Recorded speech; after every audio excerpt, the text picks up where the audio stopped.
kodi ho anaase edin ene wo nanso eni ho ehye nipa da sani ebetu akwiem ene onyankropon akotena democracy eyema bibifo anaase enyema yen kwasi broni trim popa ene sentia wode vaccination eba abibiman mu na family plan so mpo no ehye ben ana kwasi broni hye ye ewo de krom entia wode etoa yen eba ne sen ana gay ati atese ewo wiase afana nyinara ene we se illuminati ene we se freemason ene we se sumwe mu ni nyinara ahyase firi he no broni trim po a wode sanyema we nyinara eba no de atoa abibiman mu ene sen we entram se hwe wake up Africa kwasiada we ni kwasiada bia awia dumienu ekopem awia no mienu live on Royal TV eye adwumadi a ofa poku danko ye executive director edema Free the Mind movement ene ofa Israel Nkrumah a eye coordinator edema Free the Mind movement no ebeka me Kofi Kumi ho na yesim konya na madi dwumadi ho chiame na ensem bia tise no ye gina twe kronkron so abakosem ene ntwere ahodo so na ede mo hu ba bia obibini ufiri enu mu a edro ene soma wo sombo na mabrofo sisi a che ebra so se call together twele kaye no etumi bam ne no ana hyase o Free the Mind movement dwumadi e fese Wake Up Africa dwumadi so praso say ye fa dwumadi live on Royal TV so kwasiada we ni kwasiada bia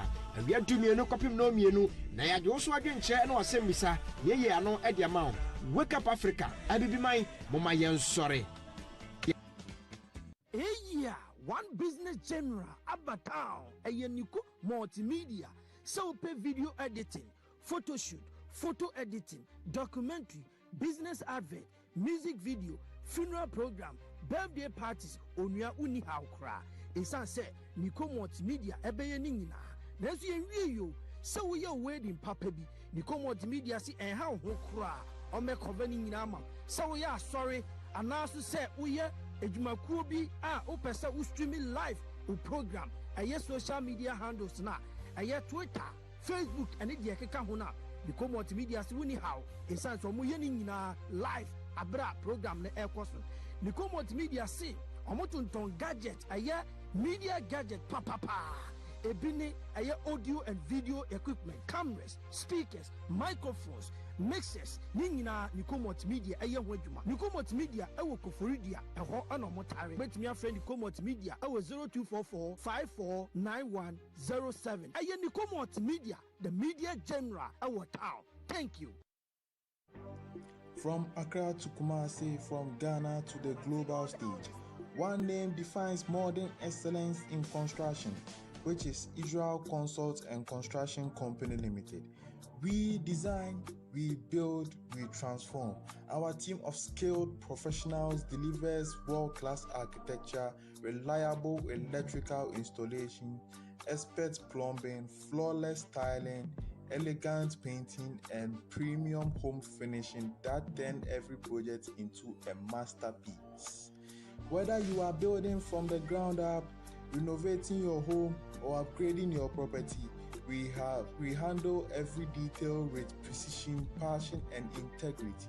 From luxury villas to commercial buildings and real estate development, we bring international standards, Ghanaian craftsmanship, and total transparency to every project.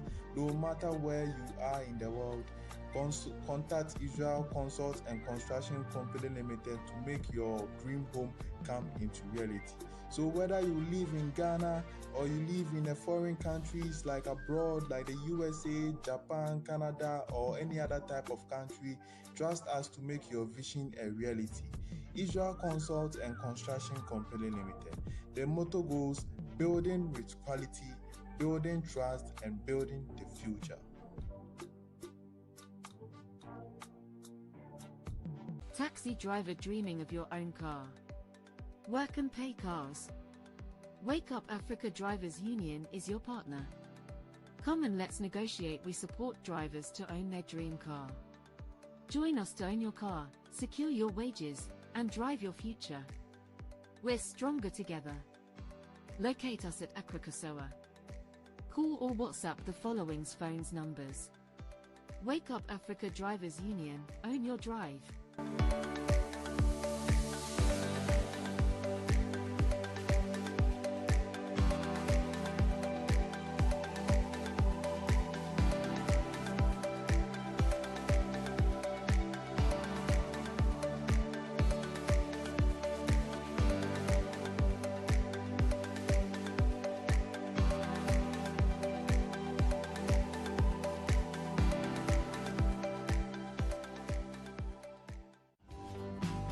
Zibroni Wamatia Sai, Okroto Wamatia Sai, Amuna Obaye Krumse, Oba Betray Yamesu, a chain of Tony Bat, a chain of the Assassin Aquanume, Aquanumana Yasamu, Aquanume, Aquanumana Yasamu, Aquanume, Aquanumana Yasamu, Aquanume. Ebusia Pramoto ewa dakwese da bia se ya osomfo Kofi Kume adwakese me gina metremu a na ye anije aniso esanse eya na mene empanyufo mienu bi a eye freedom mind empanyufo a omado suko eba eye abakosemu chirosem ehwehwemu ni mpensempensemu eba yamamu Ghana ha ene ewiase ya memuo yesikasem empo yekua yesem ene yedwumadi ahodo a yedi yedada setiremu abrabo dwuma yedi a sampanyifo yi kwese da biadu na premoto a Royal Television so empanyifo yi je mmere kyerɛkyerɛ nsɛm na ya Kofi Kume aya na ye maniso kwese da bia sɛ me kunwa kasie me ɛna me yɛtia me fo na matram na machinchim ka ne stia no na dwumadie yi yɛtimi dia som eye abusuani nyina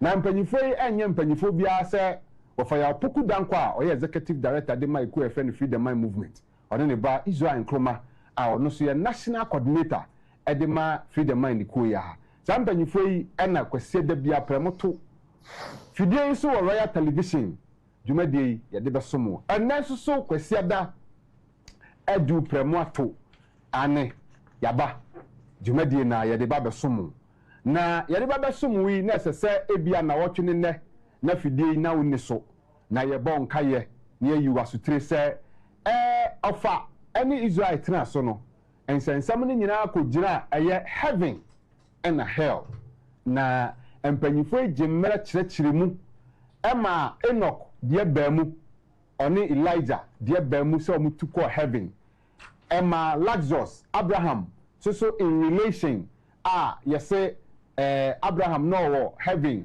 na Lazarus kotena ne kukumu eye sikani ani ohiani bi ho asem ni nyina no mpanyifo ejemmere kyerɛkyerɛmu ye ka Abraham bia no na kese eye a parable na mumu enye asem literal no se na ye ka no ho ne sa pepepe sa ofa ne sa asem ne sa dabi na ye asem bia ye ka enyira so na ye odi eno ye parable odi ye nyira so de akira asem mu enti sane ye tie ho no ofa ne sa se ne ye ka no na wati esan se ye ka heaven kura na heaven ye kurobi anase nye biaye bi ananye babi a sinse wiem babi a nipa uwa obeko na mum Hebrew fo a mo kyerosem na kyerosem ye omo dia na ewiase ene amaman ne amafo aka kotwetwe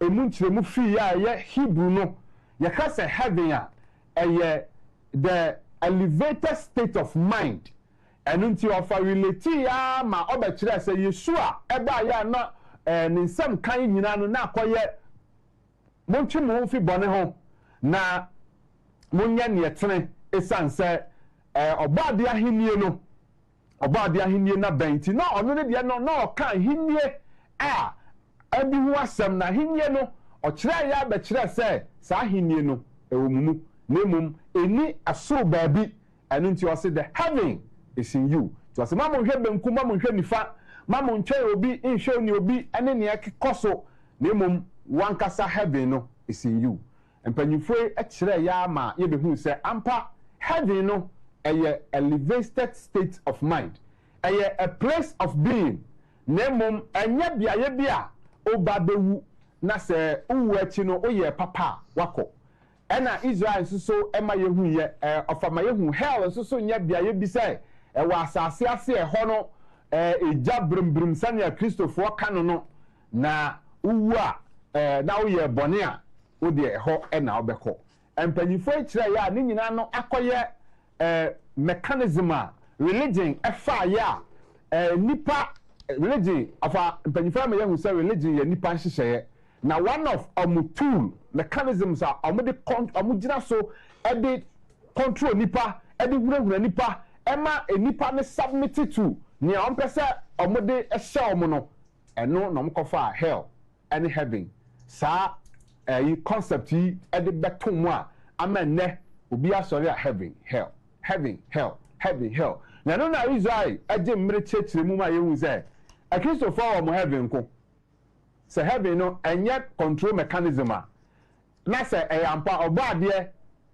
na obo so ne asase ne heaven ne ye ka a Christopher de esono mo de no okọ Mozambique for so a omo de ndie omo say eye mako enson 7 aga so omo so esono mo de okọ Jew for a omo so esono mo heaven no okọ Hindu esono mo de no okọ Buddha kase osom bia ene senia ofaso a okire ne heaven mu ene ne hell mu eno ana mpanyifo eje mmere chechiri mu ma yehu se da bi se ye nyankopon ba akopɛ dia anka ne se wo hell bia ye ba akopɛ o heaven bia ye ba akopɛ nanso esanse eye nipa enhyeseye ne nipa dwumadie nti obia na waye ne hyeseye bia na obia afa kwan bi obefa so obekire saa die nim na wa ma ne din die hu hu ne nkrofo mpanyifo yi na wotwene ne agemre ema yehu we nyina eda na di ede kire yen enne abusia ofa trase na mum ya bra panyi de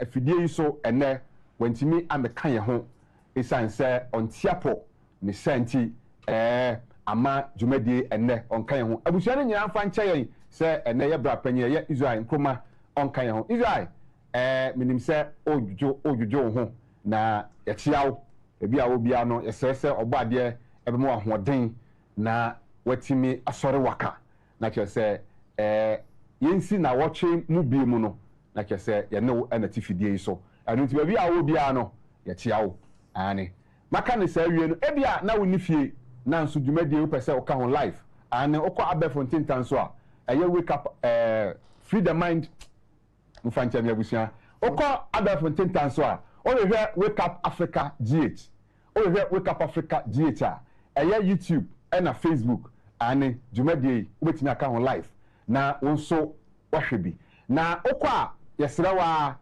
adoma bi ho bosoma yen na subscribe sebeya empanyifo akuchire dwumadie bia na so omo de to ho a wonso obetimi aka dwumadie no ho tambia na wonso wahwebi ani sa pepepe na ye ka no afi SMS na WhatsApp message matna si o de ba making kind the amount nti bomodin na fabra na making kind enfamao number no 0206519335 0206519335 ani fabra na yanking kind enfamao makane sa na fi yenko yenna opanyin adi na fi ye wo bia no enne opanyin no enfamaye oba obi oba ma chemo kwa ba me jonsu ko me gidi se bibia e boko ba de adawo e do ba de ase ene de em se bra panyi oba panyi wantimi ameka ye ho ofidua yi mu isan ne ho dodo no no pay ofre na kese anodin na okasa kura na ho nti ne yie ani ne nyina no eye dwumadie na akodo na no enu nti ofa wo de oba de adom obeka yensa enu nti na abusua no minim se abusua fra abusua onua fra bunia ama odofo afra odofo ama oma ye glue to their seed royal television so kwese da bia prem to say ya enye asemketoa ewa afiafie mu enu nti me se mere a abusua no bebo me na dan edi dwumade nyina ama me dase ko ya mo ma bu yo ko me dase yo oba cat lecture ahefo nyina ahefo eje so me me kwa kukasa na o se me dampem na me hwe nti amonchia me okay na kwa kuanum akutu na bi dia okay nti me chiao okay katra abra se o mena nimra o kompe ayi light soup pa no fa ma ne me ko wum pa sa na we dia intentam so because adaje ni ho sa we program no so Rebecca sa enti maka ne sai bi no ko bi na de be kan say wa boto fa nyina kama okay enti ni ye bana mi na be chire mu ama ye hu say heaven and hell ni nyina conditions your experience emra yeti asase so nti no enya bia ebinum be kwa kosinse ebio ebinum so akoja asase asa na de eni nkura so ne say yeka say uwa ewu na emienu spiritual death one a resurrected obo ade honhom na ewu mu na wu ni ekenya na ma wasa enyane and physical death any separation from time and all lose consciousness bibia ni wa o kai bi e je da na ga mewu abi de makopi heavy once our consciousness no was na spirit that spirit nso no a formless exam frama obi ani wa watimi de ni ehun frama ena obi ani wa watimi asom frama enti no we de no akasa mi wu a me call heavy de me de kaiwo say we ye aboaje we ye asumadu no enu etutu fom ye do hwe ho enti any day any time ya ye ko me ko busu a ye be so na da ho ba hon na wo mu no e formless ko e do brother hun zembo ha ana so makopi onye ne hu yi because I don't be boam amamotimi e na fe mbeje jai nsem hunu no a o tititi har no a mo ka enti se sanity e dia bena mi group first picture no abodi e da so ne helping you conceptualize the new heaven and the new earth sa picture no mo fan to some former nti e da so a okay obe sa ko second picture no okay obe kai heaven and hell yeah okay second picture we da be da ho and any book now over second picture no the high place and no me pato sa picture mo fan to some former the high place okay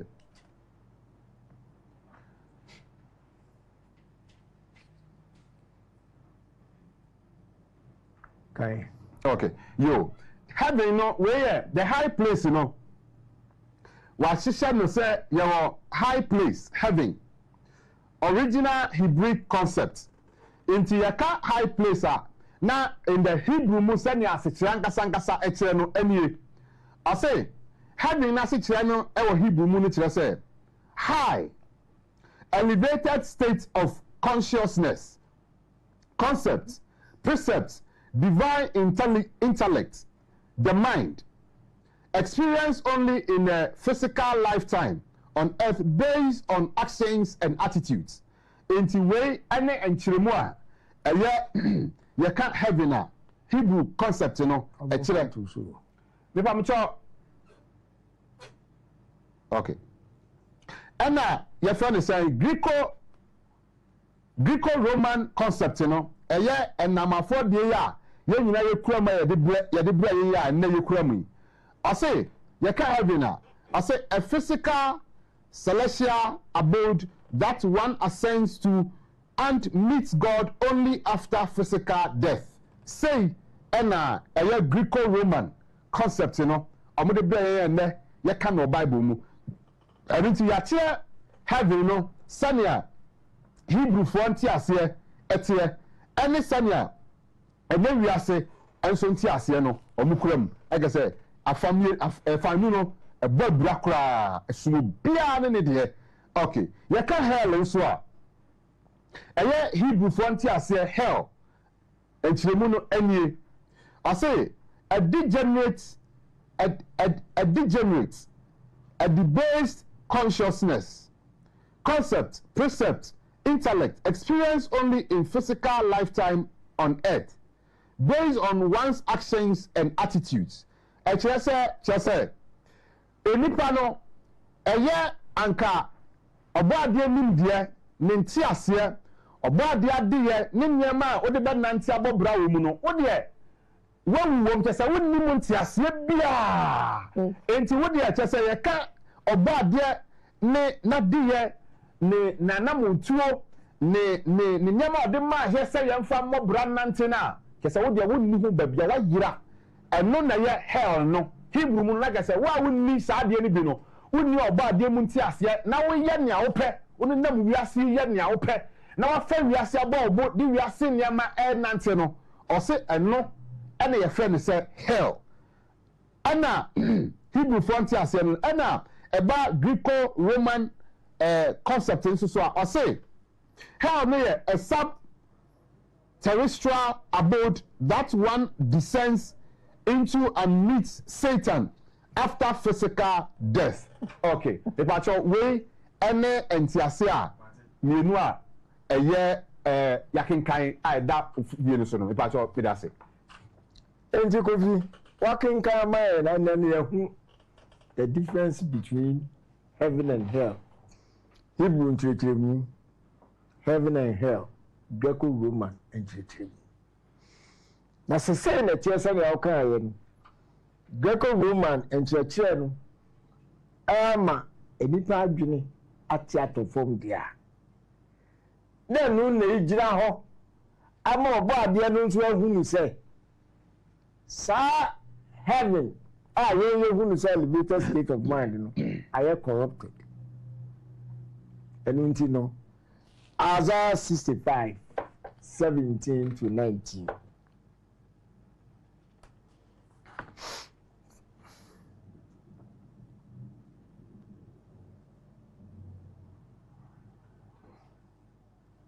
Okay.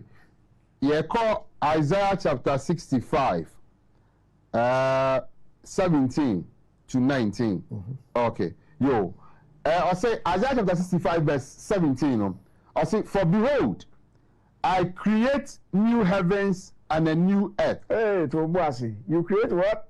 I say, for behold, I create new heavens and a new earth. I will be old heaven and why a man. Apapacho Dabi. A new heaven and a new earth. Okay. And when you are near the Bia, say you work for heaven, you work for heaven.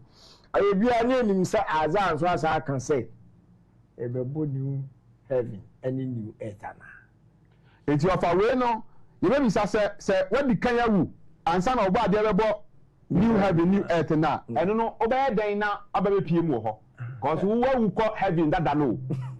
And so almost say heaven no ho. And now about the way no for no but nobody in yan.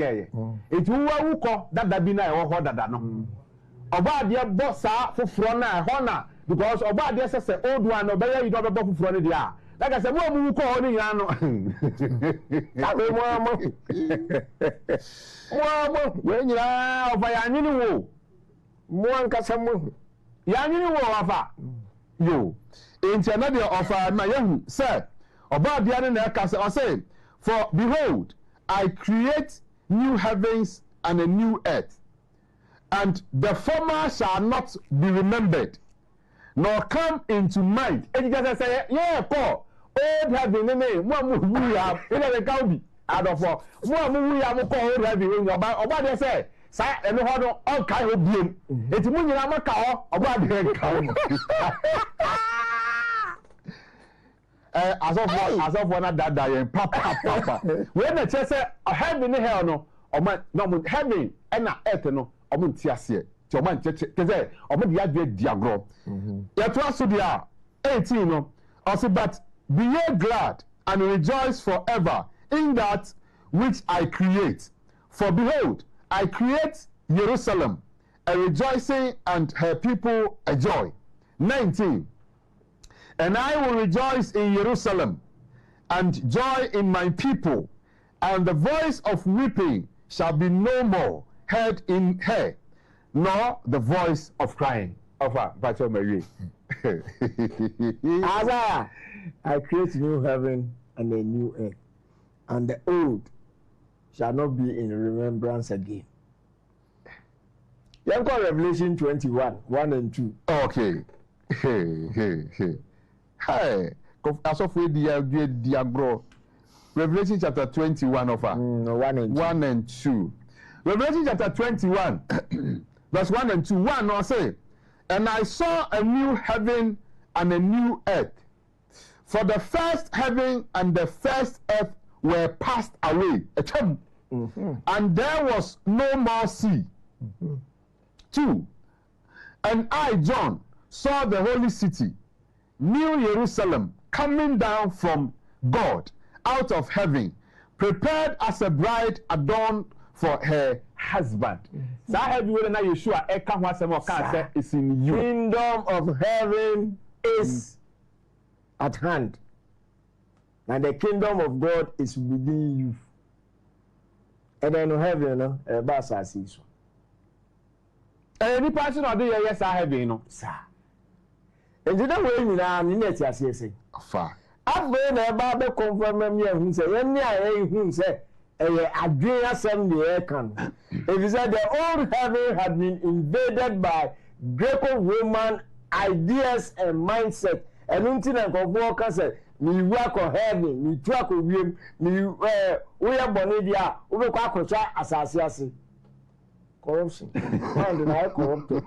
And until nobody say, we create new heavens and a new earth. A dreadful fraud, and a dreadful fraud. Any babu for neba adi fufuo na eba na sa adi fufuo ye ba be huni aka ni se de nipa dwene eno no da na didi a afi enipa beba no ye de adwen ba ye nhihye considering obo ade na na montu odi ama se enisu no eno ne ye de ba be create systems, cultures, institutions. Was asisu. Eno na eba started the process of obedience to new world order. Na hinie ne mano. And afi ye better than do as asisu. Enti na ye ka say heaven as any say elevated state of mind and then that hope fe. Adwene ni gina obade ense say na be so. We creating new one, sir. Ama me mano de ababa yaduma creating institutions, systems and cultures. Ayi be hu fili. We righteous institutions and only they be promote to obade enima. Because old heaven no agenda that no dey man yen no.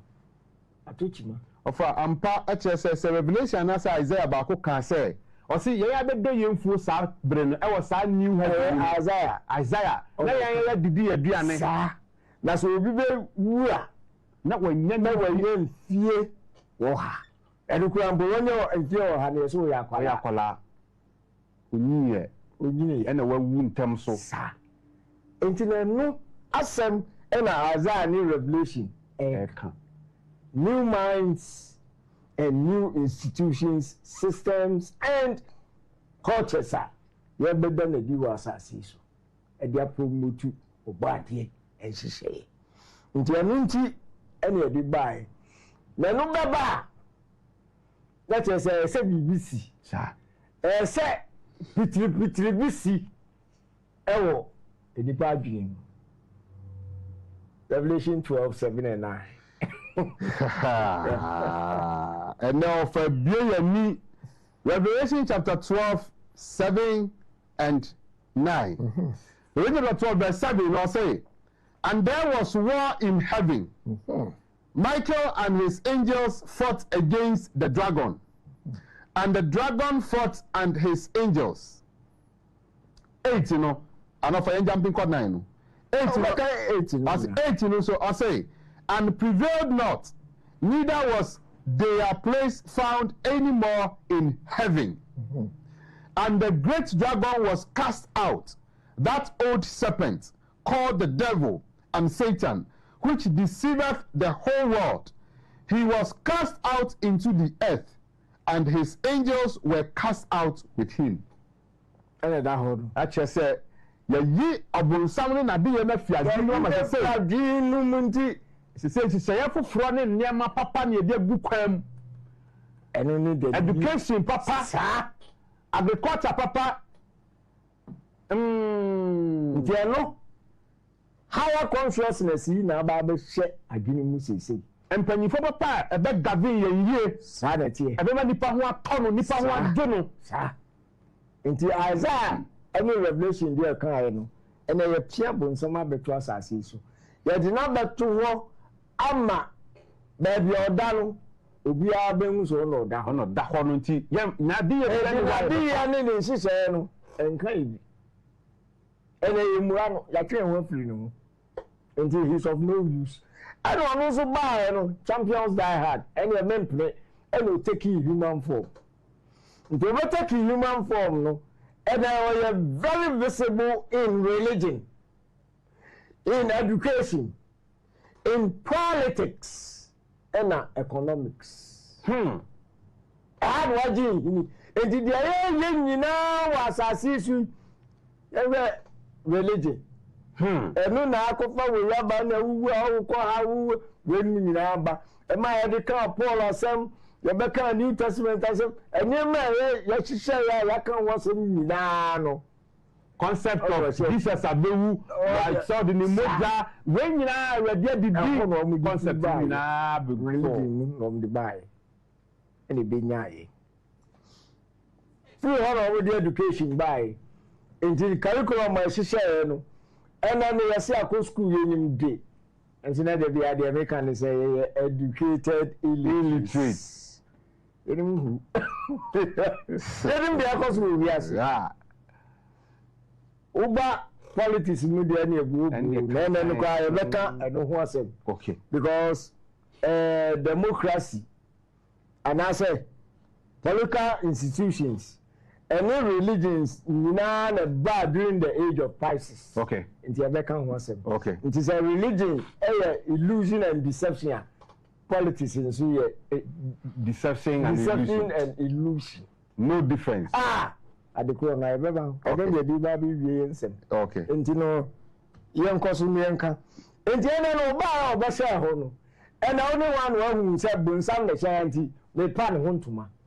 It's a near program issue. And you to make a idea we na dia bekoa we dey ebesia we dey ebesia otherwise obi adi akiri ebi asi monema nan cheme o man o sim dey minyi bi o man bia ofa eno na o man bia to adi akiri ene ne mba man sa be di na chi sa politics mu kra de enema eye obo ade ahinu eno kra na ye ne kese gay system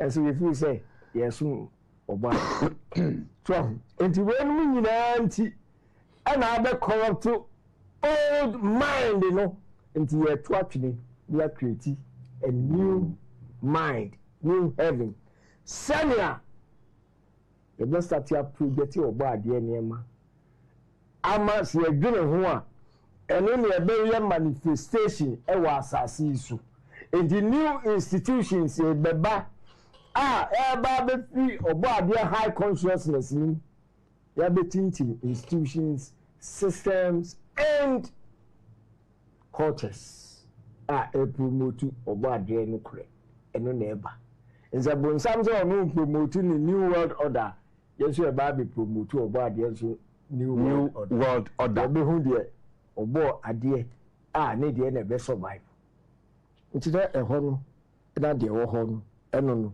enti no say new heavens no Isaiah kan wasem Revelation kan wasem no ye ti ase ye dia na they are all talking about new minds higher consciousness and then with the age of Aquarius I say higher consciousness awakening spirituality and the na be super baby okay. I see super.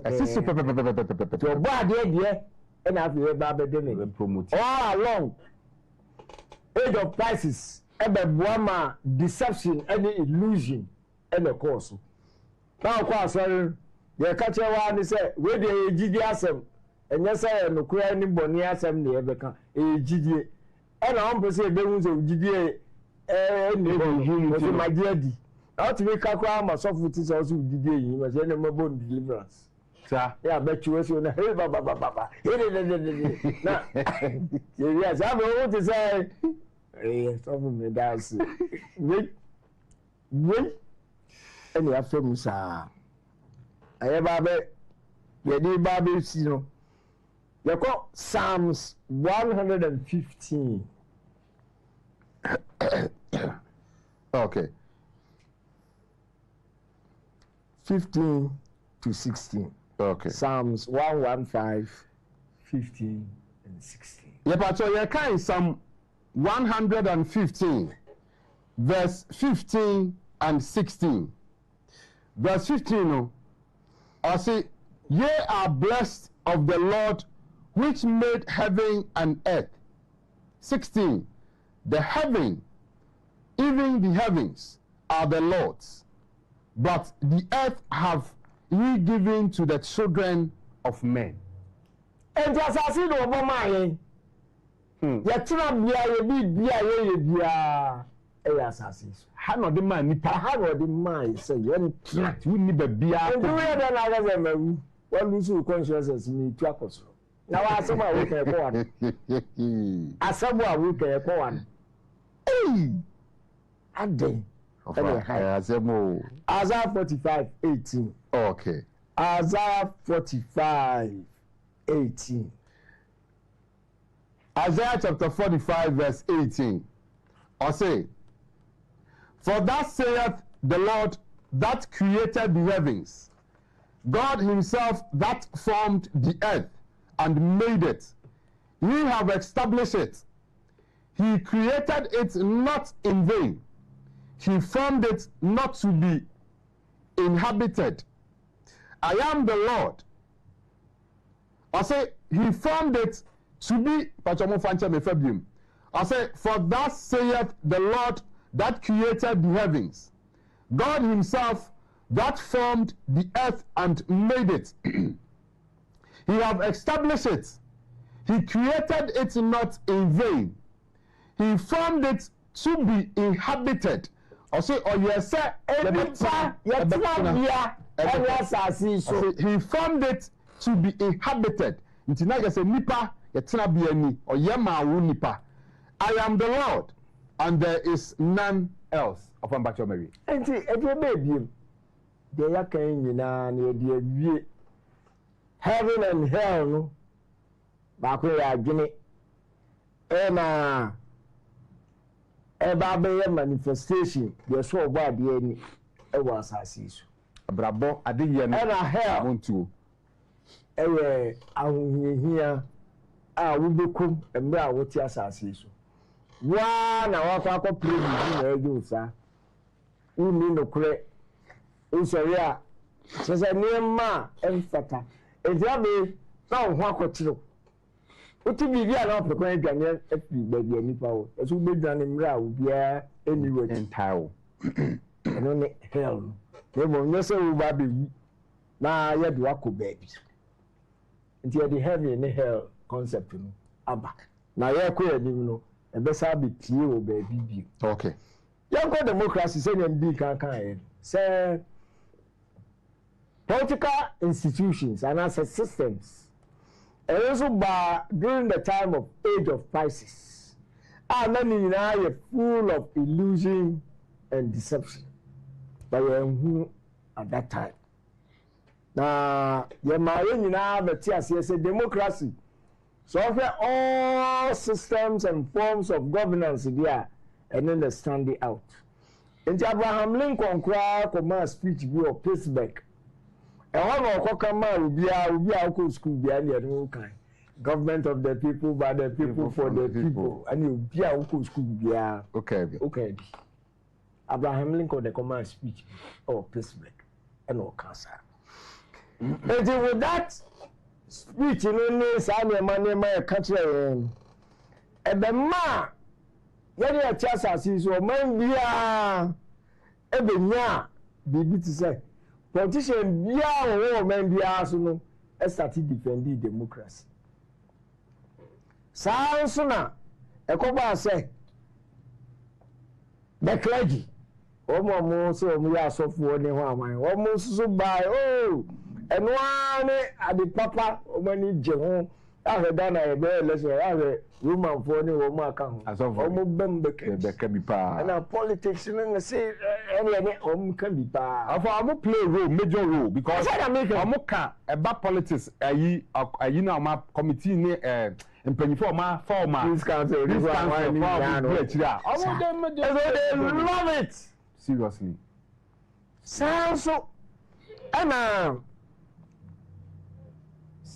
journalist olugbo de nso opo otachiri watchman how about so me the fourth S yes sir wo na democracy o bye and wo me watchman for democracy watchman and the journalist ansana sikani ope eno hieni grassroots almost so ope nko opo no omu believe to and they call democratic rule 1992 election for the bo and the cosa lie inside the chain one quantum of the quaco and the ordinary bo abetu salai cosa lie high turnout especially Ghana Hano after so many years of military rule they see a DBB ba yeah definition ko na camps amoko so the body o mo be ni decrease ni sa me na yesu anyane untimi nka me kasa bo anhwe ni yam o ka me so me kabi ti ani nti na ma ye ni beji democracy the pen pa it is out here a we democracy na outwardly no say na ma ya kenke bi ma me nka bi untimi nka me kasa bo anhwe ni yam eni epe eni NGOs ahodo e bayi omo nyina ye democracy no ya abrantie abe no osiso ye hwe no nyini na maye na vasu ndwemra na nyina ya ho ntoye e be keka we nyina che the 1990s na Africa ya ka tire say yan transit na yan ko democracy yan free military rule yan free one party rule yan free autocratic rule and yan multi party now why we be no yan man support ona fi yeah oni nyina free ya na eja bia bedim ti anu mu no busumu ko bia na ohun say yes Africa respond says I'm only secretary general or the article we buy the next picture no abodino the Spectator 16 December 2000 Africa's romance with democracy Africa's romance with democracy now the kind article no okay we ya mama tia afi o ba be kan we ya yo busumuro asam na kira say Africa romance ne ya wanya odofo na oni no ha mu di don na mu bonko modern ade no say Africa democracy na be ya dofo iti just say ye ni ne ho agro ye kokro no sada na busumuro epese okire okay ya kenkan o say Africa's romance with democracy where the Spectator Saturday December 16 2000 okay I say there is a saying among my people in Ghana one head alone is not enough to decide I say when I say I think of that kind okay okay okay often think of hard when I hear people say that democracy is alien to Africa in that Africans are not ready for democracy. In reality, African constitutions, African communities okay. Well, I say more of the kind that you know can you down say African democracy into a solution of the buy, you know. Okay. And they said the opposite. Okay. I'll say So yeah, developed democracies, no. What would no more ye? okay.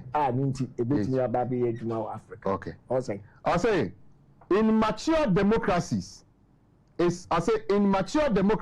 parties alternate between power and opposition as opinion shifts and minorities become majorities. Kofi Annan ono ena oka sa asem yewura enti asem oka yi e de ye ba so say aye bia no na me di kan ka say democracy no go na outward the na be kan say na wo inward characteristics bia e kwati a obo ade anan se beti aye duma na se hwe developed the democracies no power alternate between government and opposition. Enti we are we ase no obiara be ba be test power kakra obiara be ko opposition kakra aye bia busumure we ni solution na mo ma ye hu democracy no na de ban a e ba be say shifty we no a ha na heaven and hell na ma no ba the party about power your contacts no connections we just we here be come that be the period of power no edigi enije edi ani dey sabe na o heavy say obi su say come dey no o dey adi ko dey bobo o chebi because o connection ti o ti won go how be news so party no follow na ko opposition ni obi nso gba on so abduru heavy na so ti say crowd ndi am dey yen dey e ho kire yen e na yes I na ko so ga sa pe party bi opposition na anyanya sem ketwa enti no heavy and hell no ahaya sabe na experience yi ahaya na e ko so no sabe na experience yi because say situations and experiences you face emra ya tiase nza oye amanyo semni na say we CDP you go we ba power we didi o sire ye ka hawa o say ye adwuma ye no o ha obi ani obi ahoto no uko opposition na dia no wo so ye we na o ma kra nka ye anya na epe eno anya ka e titi ya nti sasa na tie democracy ewo inward characteristics of evil and deception there. And then we saw about democracy ni bi and never be ya consider some and the better ya hohuru yanim na yi aso the first video no abodi ni democracy the theater of mass illusion and deception that video no mama yenhwe. But in practice it has turned into a carefully staged theatre. The candidates change, the speeches are renewed, the flags are exchanged, but the true owners of power never appear on stage. The people believe they are deciding their own destiny, when in reality they are just applauding the play written behind the scenes. Nietzsche warned, "There are no facts, only interpretations." And the interpretation they sold you about democracy is the most profitable of all, for those in control. Prepare to dismantle the spectacle, because the truth about this system is not in history books or campaign speeches. It is behind the scenes, where you were never invited to enter. Let's start with the most sacred act of democracy, voting. Since childhood, you have been taught that voting is exercising power, that your choice matters, that you are building the future. But observe carefully what really happens. Every 4 years, millions of people mobilize, discuss, argue at family lunches and on social media. The atmosphere is like an organized cheering squad, not political reflection. And when the voting day finally arrives, you enter the booth, press the numbers and leave with that sticker saying, "I voted," as if you had accomplished some heroic feat. But what did you really do?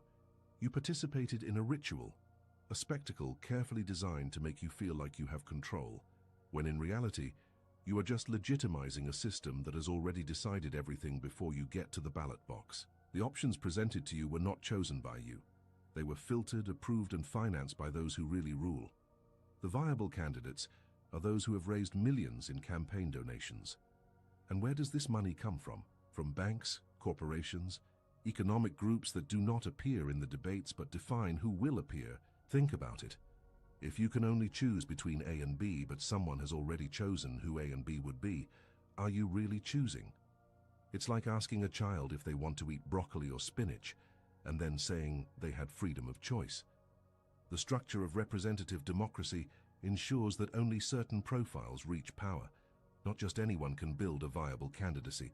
It takes capital, connections, media support, and above all the blessing of the groups that finance the system. Schopenhauer said, "Change is the only immutable thing." And in democracy, the only thing that changes are the faces on stage. The essential policies, those that really affect the distribution of power and wealth, remain untouched. It doesn't matter if you voted for the left-wing or right-wing candidate. Privatizations continue. Subsidies for large companies continue. Tax exemptions for the richest continue. You continue to pay the bill, but with the comforting feeling that at least you voted. Voting is not power. It is the illusion of power. It is the invisible contract you sign saying, "I accept this system. I consider it legitimate." And it is precisely this acceptance that the system needs to continue functioning. Without it, the game collapses. That's why they keep you in the electronic ballot box line year after year, believing you are making history. But at the end of the day, those who really made history were those who never needed your vote to be in command. Now, let's go to the laboratory where your opinion is manufactured. Do you believe you think for yourself? That your political convictions are the result of critical analysis and independent reasoning? Observe what happens around you. Turn on the television and count how many seconds it takes to tell you what is important, what is urgent, what you should be worried about. Open the newspaper and see which topics occupy the headlines, and more importantly, which topics never appear. Enter social media and realize how certain subjects dominate the debate, while others simply do not exist on the collective radar. This is no accident. It's social engineering. Modern democracy does not work through brute force or explicit censorship. It is more sophisticated than that. It works through control of the narrative, defining the limits of acceptable thought. Edward Bernays, the father of public relations, did not call it manipulation. He called it engineering of consent. And the machine he helped create is working perfectly. See how it works. First, the problem is selected. Not just any problem. Only those that can be debated without threatening the power structure. Social inequality. You can discuss it, as long as the solution does not involve real redistribution of wealth. You can talk about it, as long as you limit yourself to isolated individuals, and do not question the system that makes corruption profitable. Freedom of expression. Sure, as long as your expression does not challenge the fundamental interests of those who control the information infrastructure. Then, the population is bombarded with this theme on all channels. News discusses, experts analyze, social networks ignite. And while everyone is debating A or B, no one realizes that the real decisions are being made about C, D, and E in silence, away from the spotlight. Dietrich Bonhoeffer observed, "Stupidity is a more dangerous enemy of the good than malice." And the consensus factory doesn't need bad people. It only needs people who believe they are well informed while consuming only the information that has been carefully selected for them. Think about the last 3 major political controversies that dominated your country. Now think, while everyone was obsessed with these controversies, what laws were passed without debate? What public resources were transferred to private accounts? What international agreements were signed without popular consultation? The answer is simple. You don't know, because they didn't tell you. And they didn't tell you because you were too busy discussing the topic they put in front of you. Freedom of opinion in democracy exists within an invisible fence. You can run, jump, shout, but you can't get out of the pen. And the most brilliant thing about this system is that most people don't even realize they are inside a pen.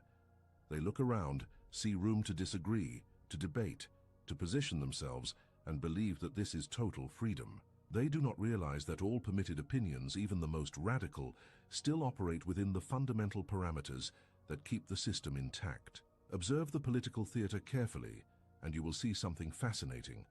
The actors on stage are constantly changing, but the producers of the show never appear in the credits. Left-wing governments take over, make their fiery speeches about social justice, implement some welfare programs, and 4 or 8 years later, leave. Right-wing governments enter, talk about meritocracy and efficiency, cut some public spending, and at the end of the cycle also leave, and then the cycle begins again. But while this dance takes place on the illuminated stage, behind the scenes, away from the spotlights and cameras, there is a group that never leaves the scene. It is the central banks that define monetary policies independently of who was elected. It is the multinational corporations, whose economic power surpasses the GDP of entire nations. It is the investment funds that control the shares of the largest companies in the world. It is the international financial institutions that dictate the economic policies of indebted countries. It is the family oligarchies that, for generations, have concentrated land, natural resources, and capital. These never submit to popular vote. These do not campaign, do not debate on television, do not need your approval. Machiavelli, with his brutal clarity about the workings of power, wrote, "Whoever controls the fear of the people controls their actions." And in modern democracy, who controls the fear? Who decides whether there will be economic crisis or growth? Who determines whether money will flow or dry up? It is not the elected politicians.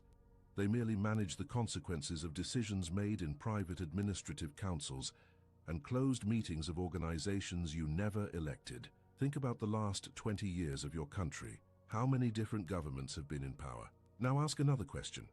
Has the concentration of wealth increased or decreased?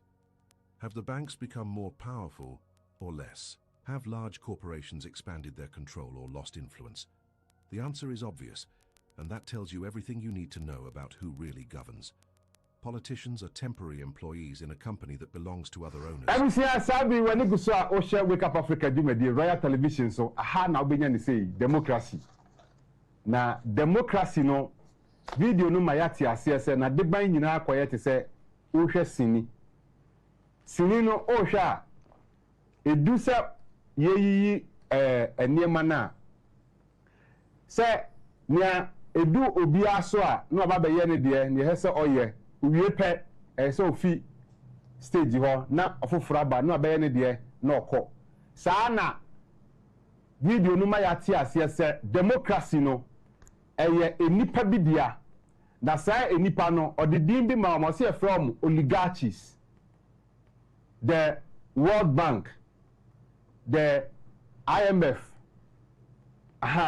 Sankofwe, omo yehu omo onti omo din onti omo hwe ba beti political party bi ti say ba Ghana ha NDC, MPP, CPP, boom obatete bebre omo nyina no ya players ya form agum say omo mbo bia me play ni de enti NDC ba no abaye ni play na omo nyina no video ni kire se omo ye employees ya form so omo nya adwuma enti MPP aban NDC aban Ghana democracy na ewo ho no ye obi dia obi na employ Ghana aban MPP aban na beba wo enti na MPP no de naba no de NDC aba o play wom omo na omo ye players no omo na mbe act emma omo ankasa eyo omo democracy ni omo de ande munnim ba bi omo nam unti omo ho hwe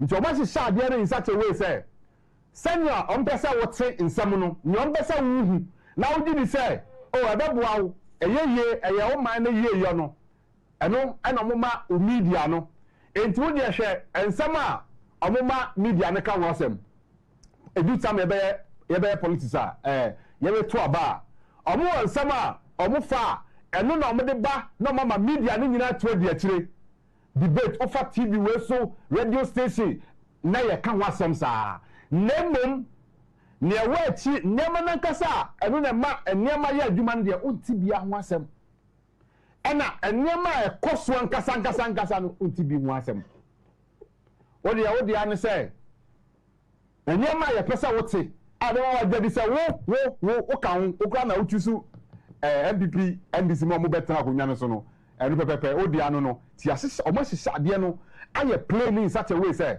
players na ya ade ni nyina no ene ne omo ye niam ni nyina no ya ma wa adwene aye wo se oh wo na wo decide wo ka ho pa ene ma adwuma no kra no MPP ba NDC ba fa cha oboa enye wo wa bato no a wo kɔ no ya sese ne saa se edu so akodi line nim na kokɔye ne saa na ne wa adwene se o na ade MPP ba o na ade NDC ba oboa ye omo de MPP ba ye omo de NDC ba omo de omo nim na nso omo nka nkyerɛ ofa kobi waka ni nyina na de omu ba ko ne se omo a omo ma credit no so ye play no a edidin bi ba omo ne financial institutions omo ne power players no omo da wo ye call Fourth Republic me ye nya 33 years the alternative between NDC and MPP senior busumuru eka aye no we ban away a majority we who know aye minority was have a majority we minority the name say one more control press no one na financial institutions intino then go here next picture the next picture no abodi ni here from Nkrumah to Akufo-Addo. Here are all the 17 times I say from Nkrumah to Akufo-Addo. Here are all the 17 times Ghana ran to the IMF. Pacho, sa picture no fanjo so fama ye. 33 years. Fourth Republic buy. Abandia ako IMF haba. And I did 1957 year and Nkrumah di independence ma ye no onu ankasa nso e de eko IMF. Entina mfa ho so we left wing party and also right wing party. And now say one na power brokers no om de hu om di hu election papers no so. The whole man Kofi Adiko any search frimpon. Om na alternative ho. Entina na di ma ya na sa na di amabu. And so om mi no omu nim say adwuma na e dia ma omu eso che omu nti ahoche nya ba pe ai me fe ya ba ya kwa ko she na omako employee for no na employee la na be manage situation no say the financial crisis happen empo no ye be party wachi ye be ma o say nti be ba in batches nti na ba na che say o dia cushion ho no afi when democracy e dia man ya die Ukraine illusion be na change deception be na change me monpa say bi say creative vacuum are more dangerous and the players now mo play politics mo ntiase na be some na be ko banko ni create a system a betimi a benefit ye nyina so na wo hu me na mo wo ana say ye nyina anka say obi a ngi best say football 11 players and in my say we nya your national team it was so man hu hia ye yeah mo betimi aye say me suggestion kan na ka wo dey ma but say who cause who call democracy no a democracy na yini NGO say o Ghana that there be a trash adiba sif say om na wo sa democracy nti om ni mra obenyini eni mra obebo akokra na the way nyina ba just to confuse us and we come feel look at the deception and the illusion and so be it actually take on him no your next picture e be chire you see I say the best form of governance. The next picture here Daily Graphic 7th November 2023 democracy in trouble across the world. That picture no uma ye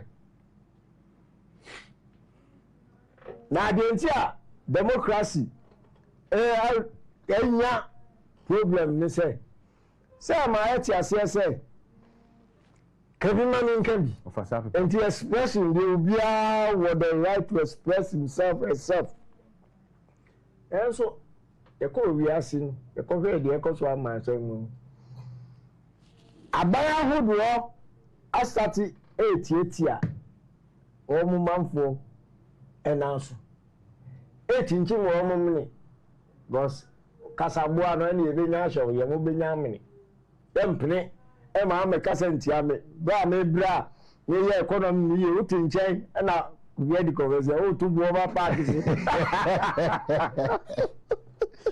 Young trader. Only democracy in trouble across the world. In fact, just about a month ago or so, a bino issue said Siciano, Ombe Trakiama, Ombe Ko. Okay. Next picture. The next picture, no, abodi ni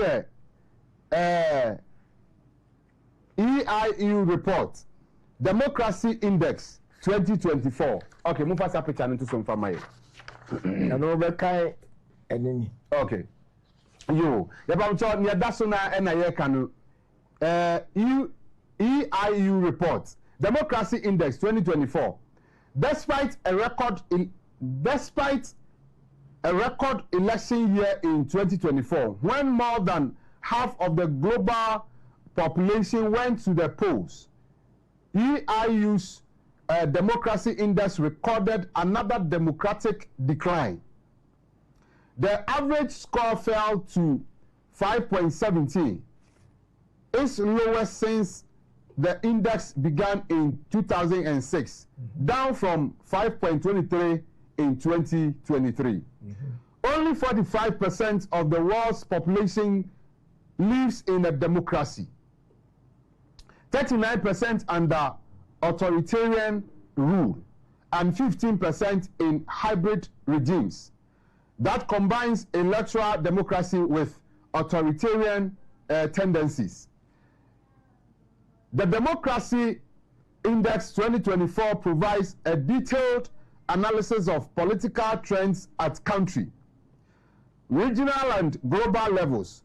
Drawing on comprehensive data, it examines how growing dissatisfaction with democratic models is driving demand for new forms of political representation and influencing governance, policy making, and the broader operating environment.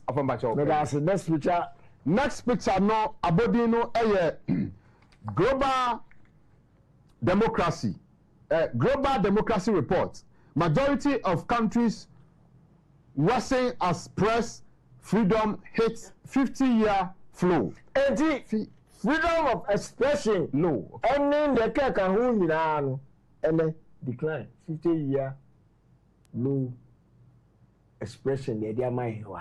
It's not just say I had to say Abara who do a one man masuno at the home intolerant about Kabinamin Kabino. A day after home here, a day and a buy ya, omu ebe kind. And the Ghana ha near can Kabinamin Kabi, and then they did describe new democracy. No, you're calling saying, and the Eban saying. A second video. The second video, no, Abodini, democracy and freedom of expression, myth or reality. Politics has ceased to be the space of rational debate and has become the stadium of manipulated emotion. Modern democracy has a brilliant trick. It gives you freedom of expression but carefully controls the reach of that expression. You can say whatever you want, in theory. You can create your blog, your channel, your profile on social media, and express your most radical opinions. The state will not knock on your door and arrest you for disagreeing with the government, and that's exactly what makes you believe you live in a free society. But observe what happens when someone really threatens the system. First, they try to discredit you. If you question the fundamental structures of power, they don't censor you directly. They call you crazy, a conspirator, an extremist, a disinformer. They create categories that make any structural criticism sound like the product of an unbalanced mind. Conspiracy theory has become the expression that automatically disqualifies any analysis that connects dots that shouldn't be connected.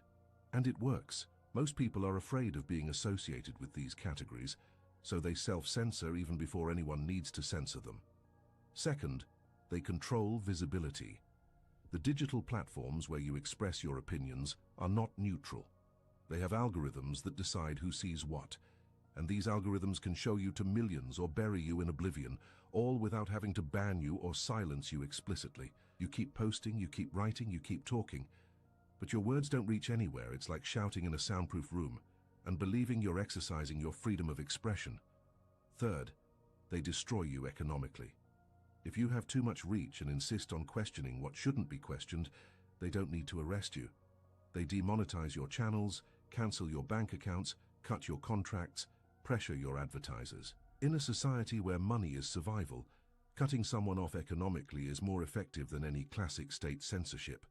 And best of all, they can do this while maintaining the facade that we live in a free country. Schopenhauer observed something fundamental. Every truth passes through 3 stages.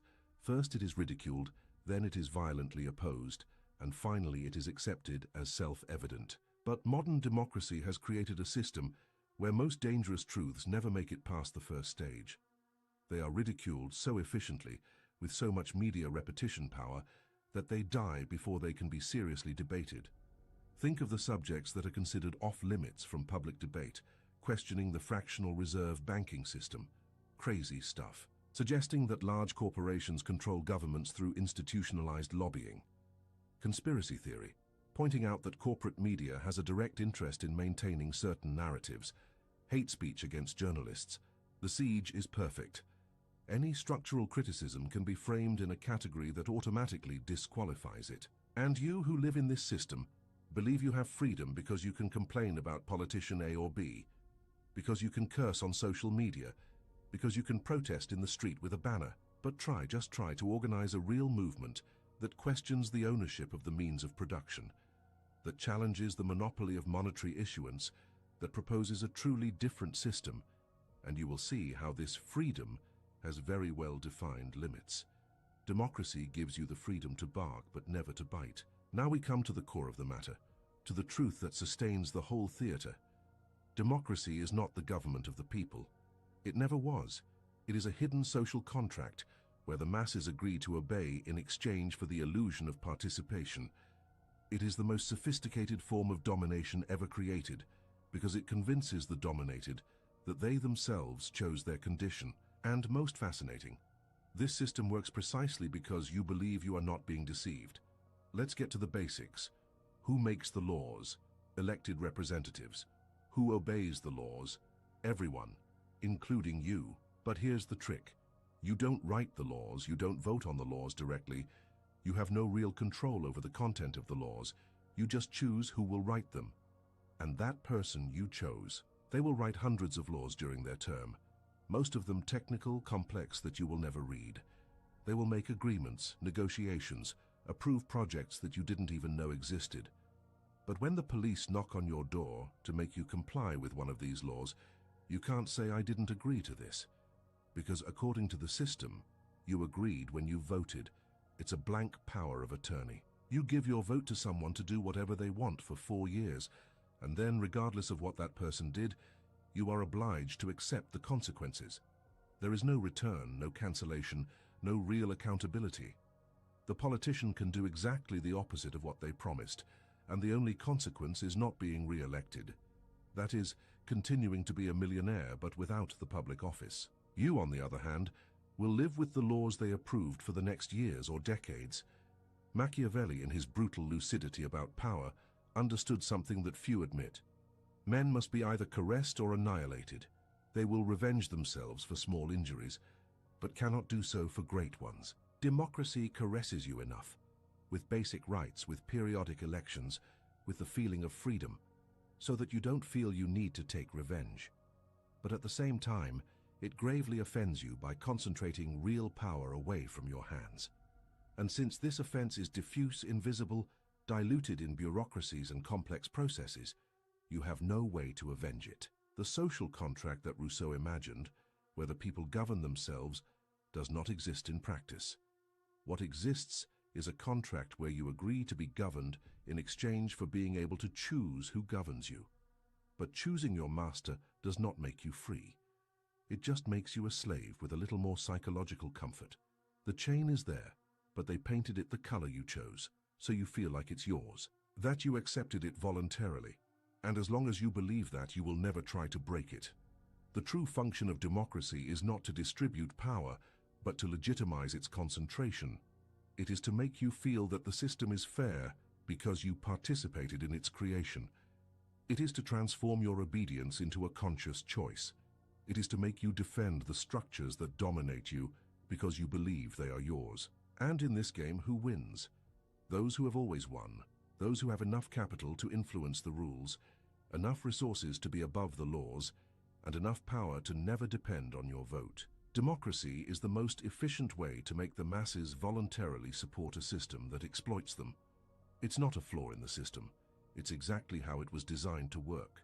And as long as you believe you are free because you vote every 4 years, as long as you believe you are participating because you can complain on social media, as long as you believe you are being represented because someone you don't know speaks on your behalf, the system will continue to work perfectly. Not for you, for those who really control it.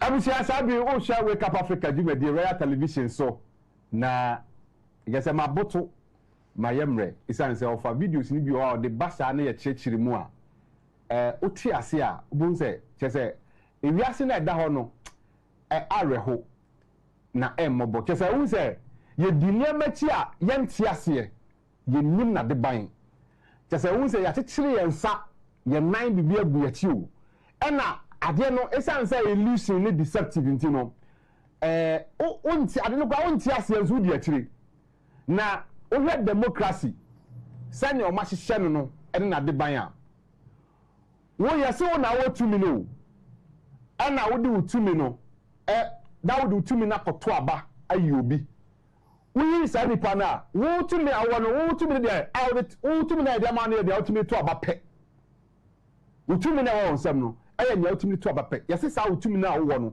fa koto aba je mu ma obi diwe Ghana ha nipa dodo ebi a constituency no na ye nyina ye tumi ewo no ni akoto aba ni akoma ba akopfo pe so nko gina ma ye okodu wo wi a enkrofo na omo na mo se democracy no omo na wa ye sawo to bedu wo wi a fem na mba che ne se hey emra na ya to aba ma se bra na be ye no nkrofo no yen nya ye pese wo hihye ne nie anya ye ne ye pe o ana okotena okosisa ma ye omo ye ne sa system ne sa na ya be wura mu no ti okotena ho a ye tumi na omo dada ye se ye wo tumi no akodi obi nsam mmra na obahihye no ye pe ye mpe eno no hihye wi a say ne ye pe say ye ne ye pe eno no omo de be hye ko ne ya di so we sa na da sam we oni e wangasa wo fi a di we hu we ni niema obahihye ma ye ya democracy no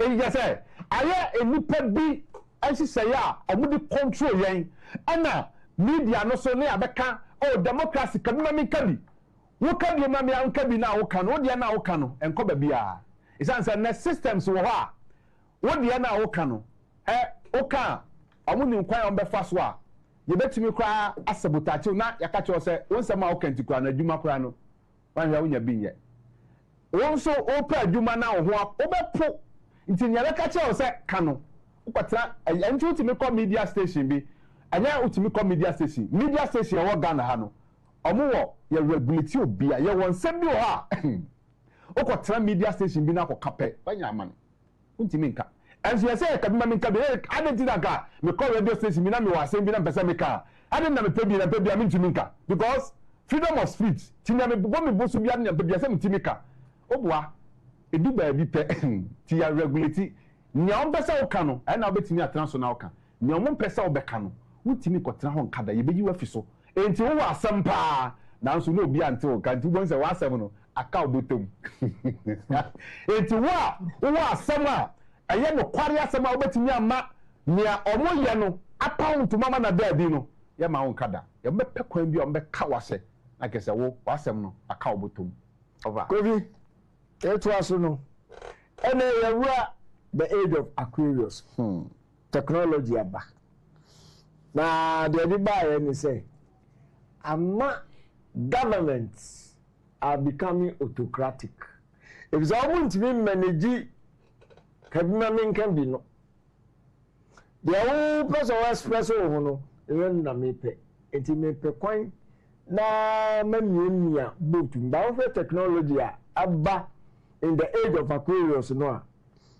abai no ewo information technology eno no tin di any surveillance edi ye the person wo ye ankwankwe also wo communication technology nti obi betumi ayɛ broadcaster ɔhyɛ ne fie na wayɛ ne studio ɔka n'asɛm because ne ba studio a ɔyi that me ba deɛ mɛka deɛ menka no wo na hyɛ wo nsɛm nti sɛ mea meyɛ nam te mfie nso ɛ mea meyɛ ma de na maka ma nti ɛno na akwaya ama freedom of speech ato kyima a yɛdi kan de pictures bi kyerɛkyerɛ sɛ yɛ strive for freedom of speech nti in the age of democracy no in the age of Aquarius no democracy betumi survive ana for Debbie because he say no democracy is dying ebisa baby aye baba transit akwakodu no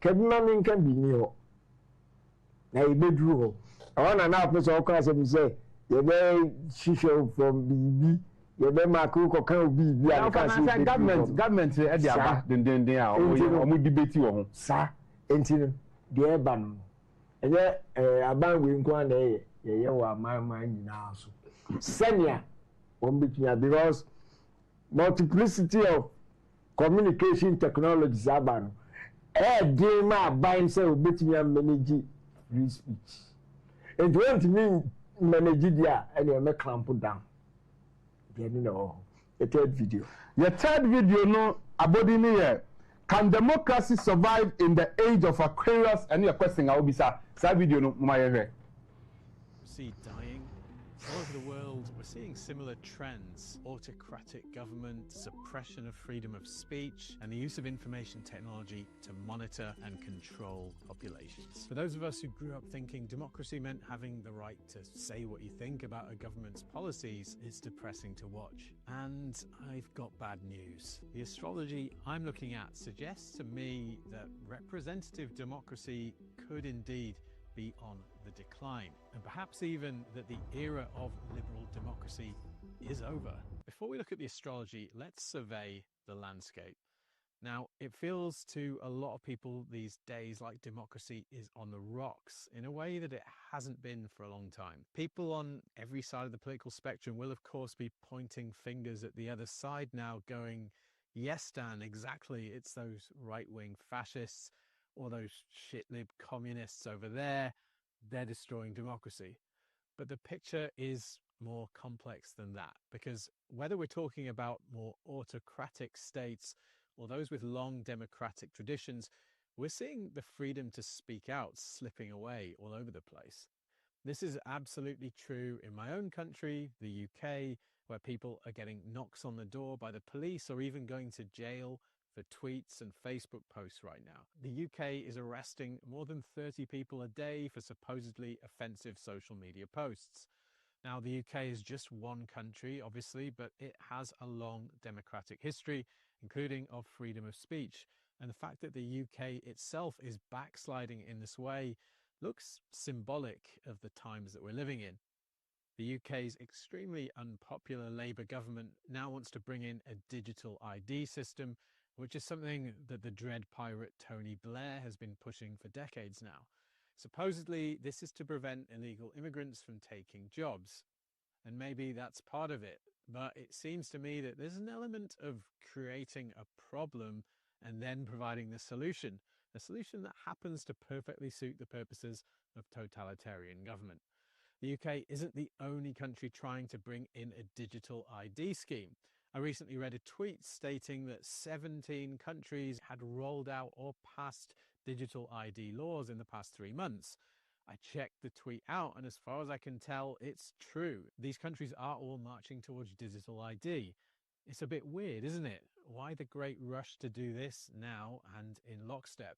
It's almost as if there are coordinating mechanisms that stand above national governments that want this done and want it done now. As many people are pointing out, and as I've said many times on this channel, if you bring together digital ID, digital currency, digital border control, and AI, you have the perfect system to create a totalitarian nightmare, because you then have everything you need to exert total control on the citizens of any country. And no matter where you stand politically, you need to be aware and probably even worried about this. History shows us that power always avails itself of whatever tools are available to it. So I'm going to keep banging on the table about this because it's an outcome we really need to avoid.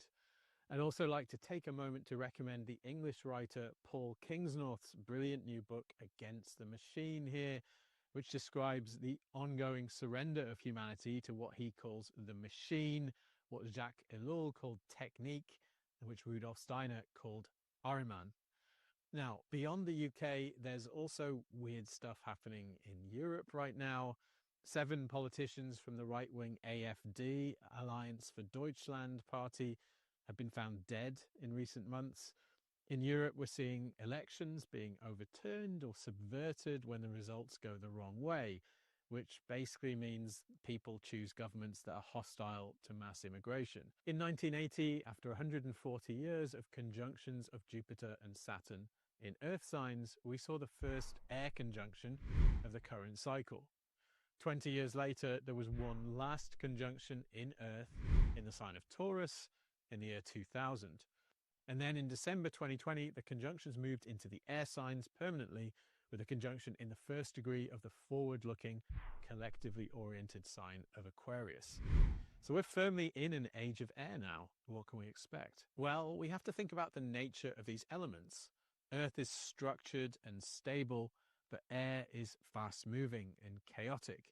Air is the element we associate with communication. Think of how sound passes through the air, and of the idea of signs in the sky, a form of communication that would have deeply impressed the ancients who developed astrology in this way of thinking. Since the Jupiter-Saturn conjunctions of 1980 and 81, we've certainly seen the influence of the air element in the technology we're using. For example, the 20-year period following those conjunctions saw the birth of the World Wide Web. Interestingly enough, the conjunctions returned to the Earth element in the year 2000. I'd argue that following that period, the web became much more earthy.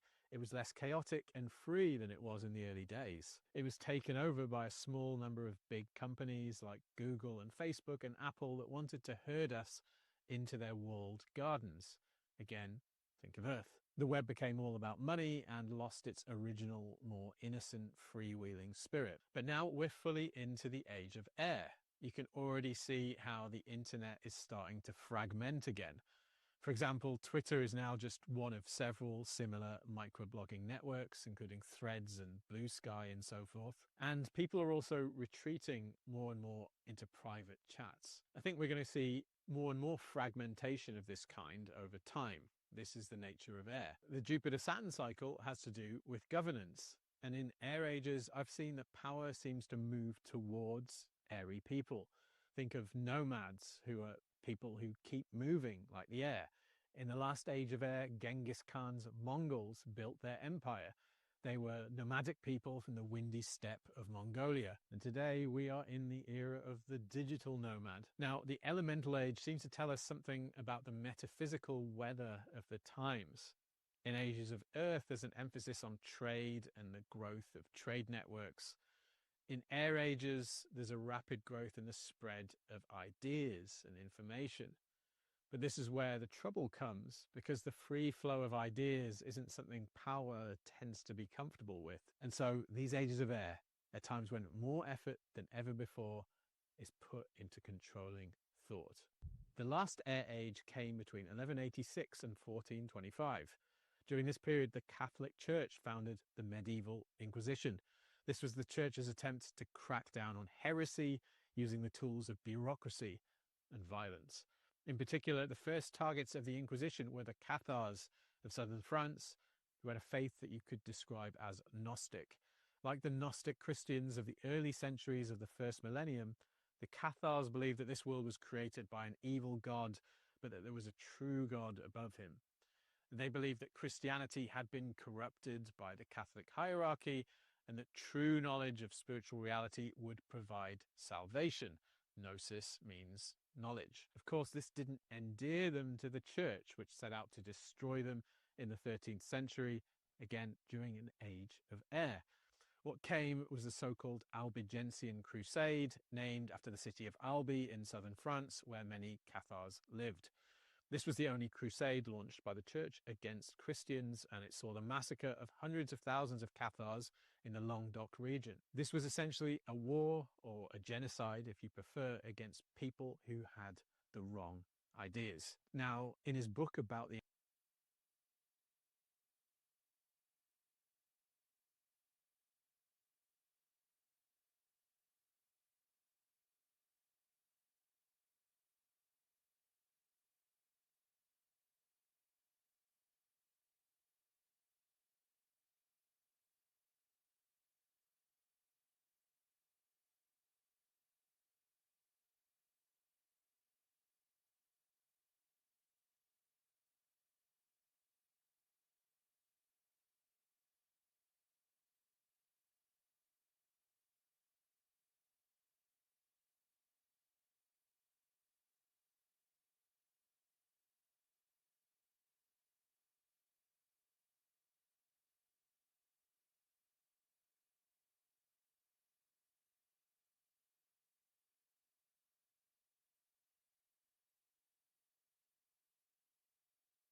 Ready?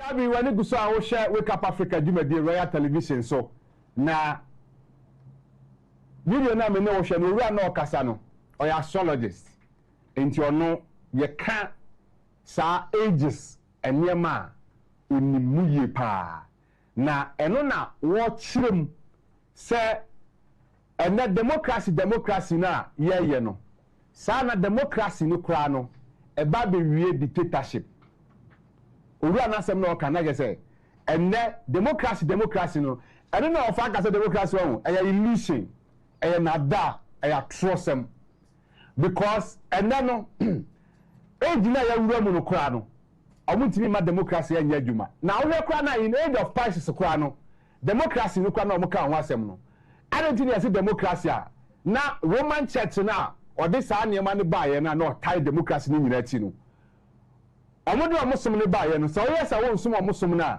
ba bi awo bia ne be hwehwe wo omoti wa brutality yetimi tiw ne ye de wagina ho na ya chekere wa ba yi wo ne ya san sensan di ewu aguwa sa bedu na se yes nya wo ne yeso yesi wura no na wura no ya sia abosa so mu ne ya so gerebe adentina senye dictatorship freedom of speech na say obi sa me we na mpesa me ye me suma mpesa me sum ni a adeti no mo ye ne sa so won say democracy ade ye no e ya tro na media ye ka no per information no any gadget a abawiase no obi timi tamba bia na aka ne sem kwa oba so obeka no amma ti station bi meka obeta ne de no ahye ne ma na aka to ye dan obetimi express ne ho internet no awon the surveillance CCTV cameras any ade a UK bia ene aba digital ID your friend say oma your system information na was so na bia be se bia na oye bia no ye show etu kan bibi na mo fi say anya ya bia obi oma be chew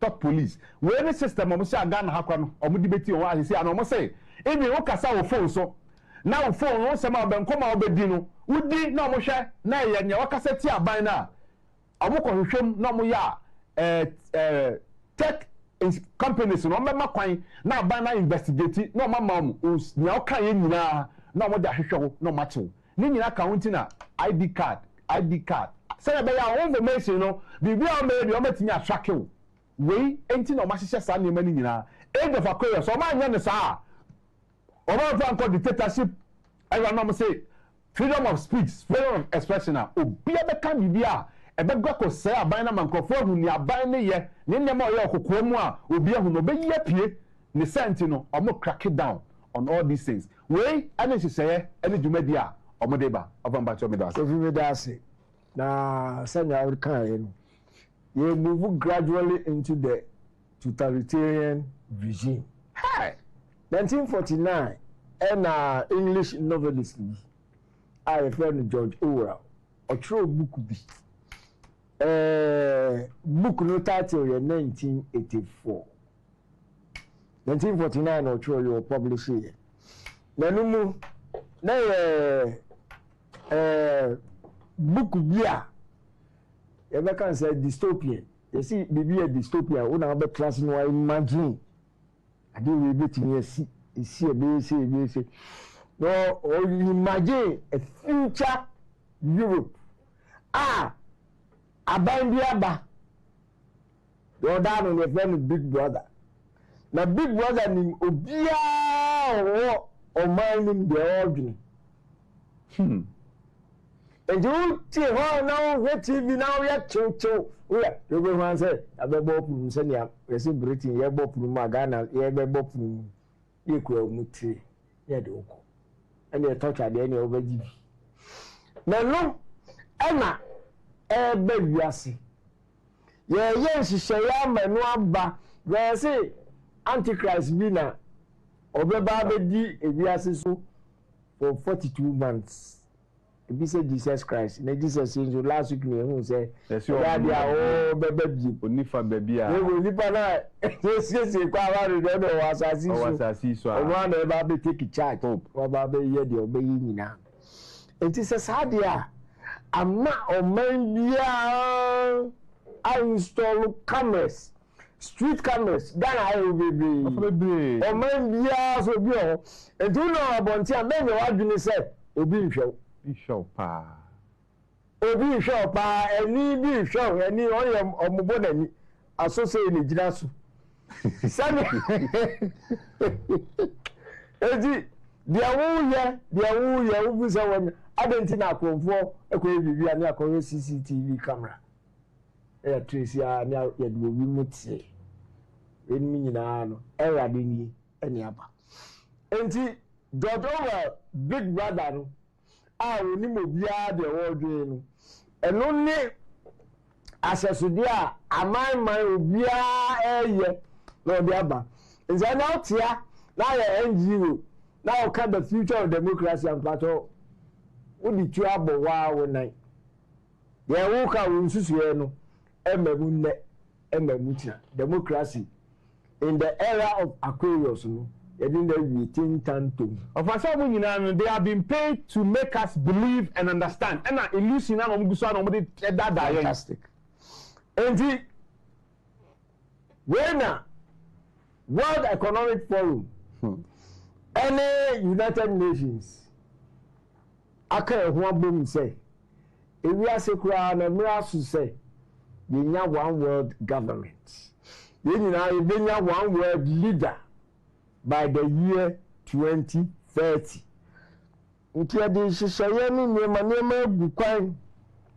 Where mother Big Brother last picture. Last picture, no, how relevant is George Orwell's 1984 today? And your question, Obisa. I said, Big Brother is watching you. That picture, no, yes, sir, I'm moving to some family.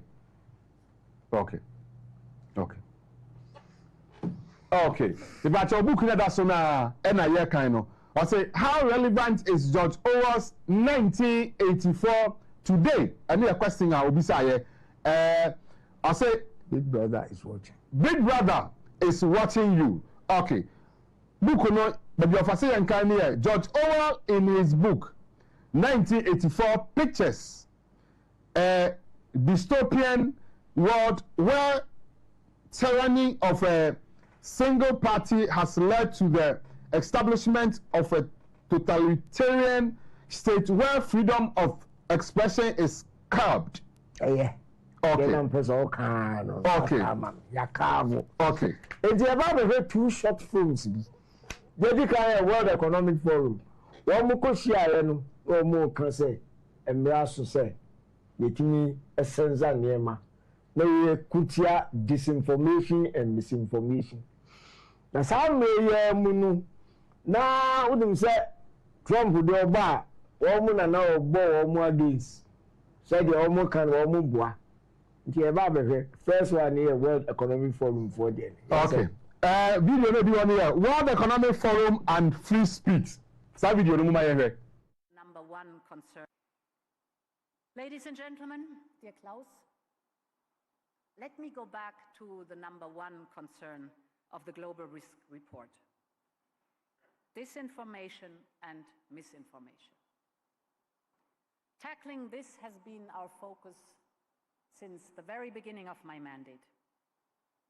With our Digital Services Act, we defined the responsibilities of large internet platforms on the content they promote and propagate, responsible to children and vulnerable groups targeted by hate speech, but also a responsibility to our societies as a whole. Because the boundary between online and offline is getting thinner and thinner. And the values we cherish offline should also be protected online. And this is even more important in this new era of generative AI. Now, the World Economic Forum Global Risk Report puts artificial intelligence as one of the top potential risks for the next decade. First of all, let's not forget that AI is also a very significant opportunity if used in a responsible way.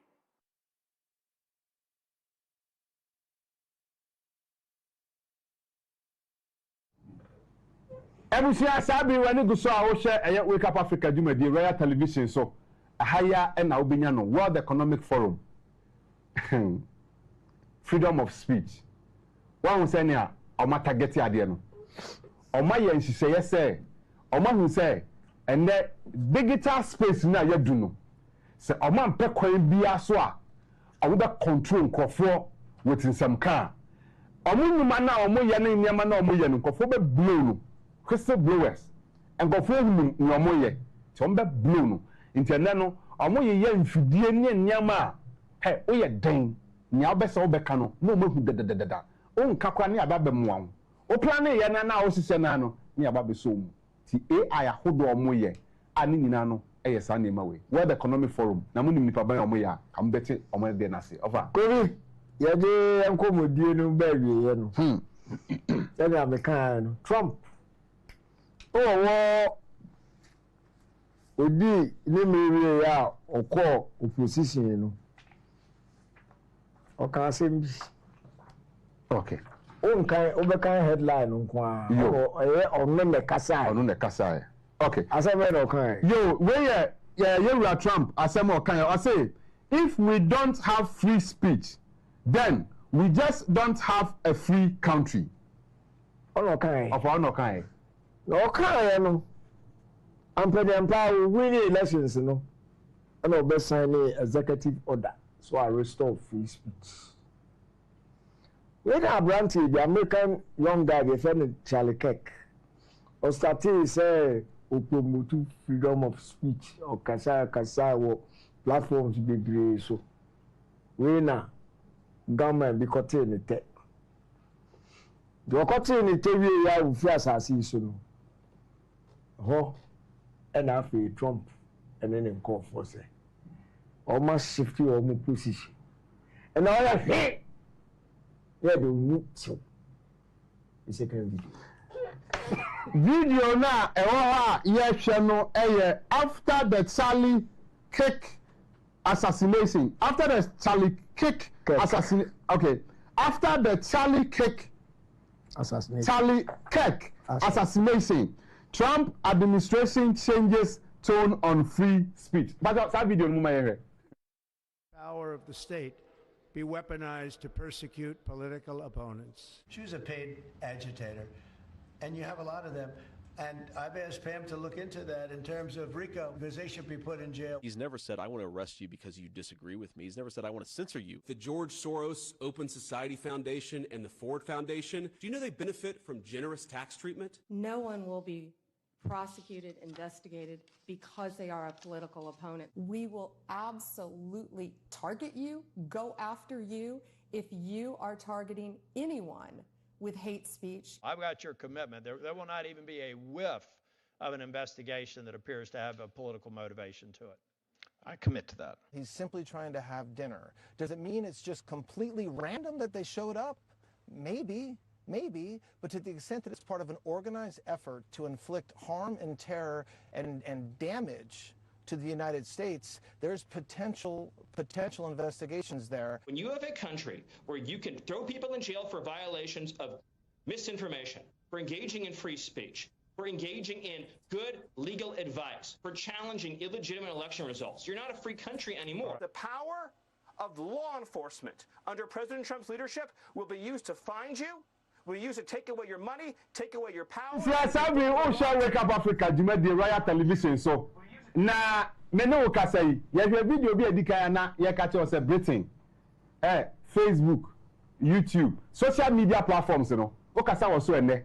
Now when some can buy me no free say okasa tia no, okasa pese o kire say unim, o pese o di ni ntrem biepia, ya ba betew. Video ya we see aí. Oba na bia na o wase a o say o de tra ofie na kasa. O mba hwehwew. Baby a wo bia no he o se to krom, o mba hwehwew. O mu behu, o mu betew. Nani he say o mu de yawo no, o ma yawo. Any video as I say Trump, America memu, Trump ne nkofo. Enti amaye nyema ne se wuntimi nkasa nti aban no. Wuntimi criticize aban no. Oye bibi anya ka wanotom. Enye amanfo ye wukura na nwanzi ye ka yegum ne yewu amram ne ye pia yegum. Enne o kaseti a. Eno wo police ni soldiers. Ode be di wachi. Ti na social media no. Anke ye se free speech na obi abetumi aka ne ope no. Kona wo kan. Ntikofi ya di we besia na oba ade ya adumu a next week ya di a topic here ifri ase about 1 year ago no ya be draw curtains ya be person bia matrasi ayi bia after 1 year no ababe na aso okay ebu biase okay that's yo offer say next week oba ade the domu ye no the chair ni ye tena fidie so a ya be draw curtains to say obibini ebra so say before ana say ewo ho say before sabri ye ba be di wi aseso ananti sa topic no obase ye sha ase no afiba kunie na eno o say next week na o twe ne say na no ye be wie ade bibia ba na wie ye eno nti obi amomode no metera fidie hu na ye nhwe say afinie no a wotena fidie hu timi hwe say adwumadie no eden aba na watimi enya film na waso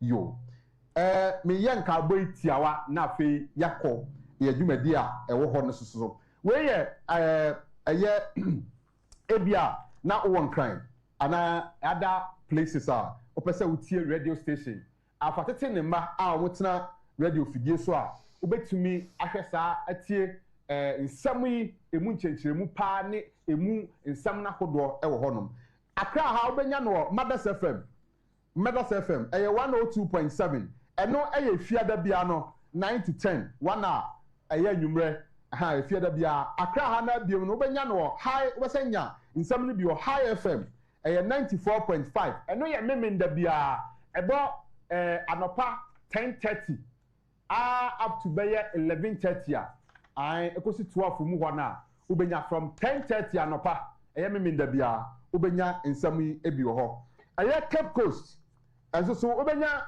yansemi ewo Darling FM eye 90.9 eno eye kwasiada bia eye 8 to 9 anwumre 8 to 9 na asanye so obenya no The Beat FM eno so 95.5 eno eye memenda bia no 9:30 to 10 anwumre na yebo oboase visitation eye oboase ye kaimo se visitation we ebeba so enu nti oboase mpanyifo momboabo me ho eye oboase mangoase school complex eho na yebe buka kohyiam eda no eye 6 December na mangoase eho na venue no yebe hia visitation ebeba na eho na sada no nhyiamudie ne beba so na date no 6 December anu nti obia enhye ne nso emfa emayen anu nti na boase mpanyifo ye bom nka ye se be ya ye ba mo betumi ade yen efeso okay yaka ne sa no afi montwa line ntom na abusua ye ne omo di djuma no afi ye ne omo emfa enhye so okay na me fa messages na We say ye pa uncho line we mo fra ye ntumi emfa message line we nye line a ye de frɛ we aye line a ye de fa messages efa near edamanim so. You are liars who control Cameroonian government, who control Togolese government of every country happens by default or natural phenomena. So if hello, Dini Fakwa Ofrefi. If I told you too. About the Elshram. When church, any media movie, yeah, maybe time matter of on the view of Yana, what we understand. Not so and church, media money. Adia, boy, nipa, nanso na nipa mpese obevu nukreno. Na nipa yenya ope. Nka sɛ na yi si na mo ni use nipa asase otu na ye be isi ana nkudu de maya. Ka yi na ya koso na nkopon abade na fi osuade. Yo, yeah, that's it. Okay. So if not democracy, then what do you expect from leadership of Ghanaians? Please, the world itself is sick, so don't add up to our frustrations. Johnson in Sawam Adwejiri. Johnson, you talk and perhaps say we are frustrated person here. What the kind actually the Intia Okasasa. Hello, Dini Papa Frefi. Good afternoon, sir. Good afternoon, sir. That's on the Chamo. Yeah, Patrol. I come up with Florida. Okay, yeah, Patrol, you too. Nami somo pa aneme mamo o pa so bencho the man tell you so ya me mani mbaya so because when you na so na so ya ke dia ale ke akwa bro tamo but so be and nami shana yo yeah that's it. I say salam alaikum Hebrew Israelites, with all due respect, let the vampire movement and religious zombies, so-called Christians, go to their heavens. Religion bako heaven bibre, but we, the Hebrew Israelites, shall live on the face of this planet called Earth perpetually, generations upon generations perpetually. The key word is perpetually. Onyame Kwame Yahuwah Israel protect you, everlasting Yah is Methuselah, give you more and more ages for me and see us through this new age. Okay, tell my boy, Amache. Hello, Dini Fakwa Ofrefi. Ipacho yetio.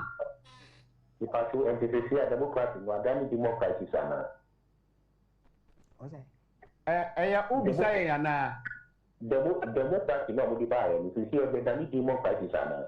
Yo, eno de ese ofa papanyi na chirechirem. Abofo no mo di democracy ba ya, ni si o mo pese mo dani ni democracy sana. Yo, se ne panyi na chirechirem enti eno ye wow sem se senya wo be frɛ no. Religion no, ewiye mi won. Sa pepepe. Religion no, ewiye mi. Sa pepepe. Religion na di democracy ni ba ya. Ka ho pa. Na si o mo dani ni democracy. Sa pepepe. Africans. Ye wa sembo le ko. Ye be brache. Yo, ye da. Because you can go extra African ni on pe. Asem no. Brunia di village after the crew where they are bro. Who they are anu so on pe. Ye be any day. Okay. Please, Brawili number has 11 digits instead of 10. I want to contact him. I am Amwako from Kumasi. Oh, sir. Pamcho MCR, mon share number no Willie number na modia to soma yeno. Na mon correct no. I am Musa from Wa. Where do you go when you die? And does angel exist? Only dia or de eba no. Thanks for high FM program correction. Okay. Okay. Greetings. Thanks for enlargement. This is undiluted message. Kwesi Opon, watching you live from Zenu. Okay, yo, yeah, that's it. Tell us the book of Deuteronomy 22:22. And also you're doing. Hello, Udini Fakwa Aufrefi. Hello. Udini yani Fakwa Aufrefi. Femo usu mekase for krum. Me pacho yetio. Nyankopon enhyam bebre, Nyankopon enhyam bebre wa adwuma moye. Yeah, that's it. Oluma die enhyam na wo so na wo say aye kutu na nim na odi be guye so. Because wisdom na no ding, ni nim dia na no ding. Na no ding. Na adentina ye mpenu fo mu ntie enhyam na o ka no. Na ye mfa mmobra e wo mamu ha. Se ne be ya adentina ye to abawia, wa wo be di president no. Adentina ye mfa wo be di second and vice president. Aye mu o man no ni ngode ni na we dina ha opposition kan opposition no be fili we say that is no man kan ko mo eye e di aso na mu sham on ko so an to mo nkonem na me be say me frɛ president Mahama say omo ka say cathedral si cathedral go no on ko mo account ma so no ka say on ko mo account e bank of Ghana on ko mo account no ko euro mo account sikane mo nfa ko si cathedral no. Yeah, that's it. And then also Odia Ode Ebaye. Okay. I'll say, please, do God gives us number of years 70, true or false? Very interesting. Pastors who are listening and watching, is there ambiguity in these statements? Wafa, more fire from Thomas Newton Yankee. Aguna Hunter.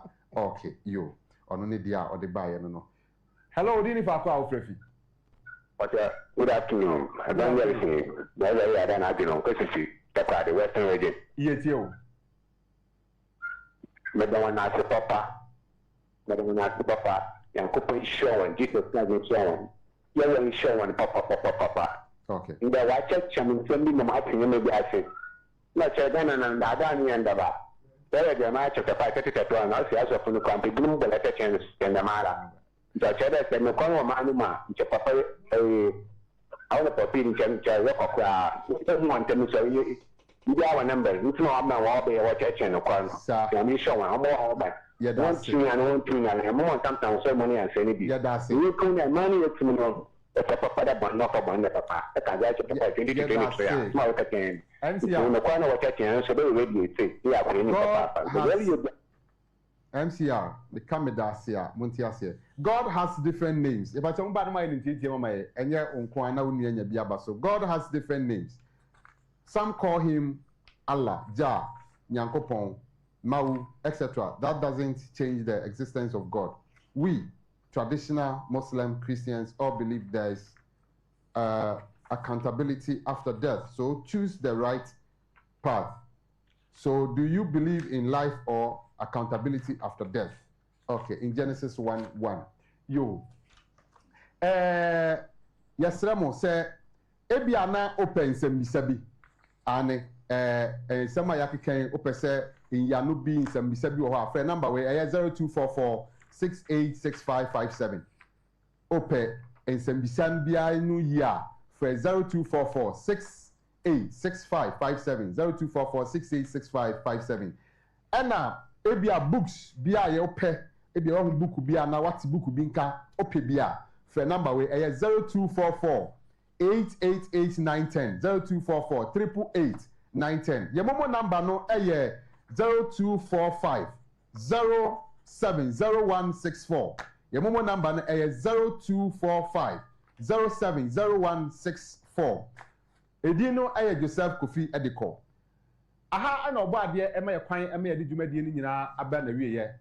Apanyi amene no etena dwumadie so ma ye de dwumadie esomo aye ofa ya opoku dankwa a wo ye executive director edema eku e friend Freedom Mind Movement. One ne ba Israel Nkrumah na de Israel antumi anka ye ho. Na me a metena dwumadie mi setia me fo no midin ane Kofi Kumi ebi a obehia me bia no Kofi Kumi meje wo so obo ade de dom yen na so de chen adase ne ebesen hia makra mu nyina.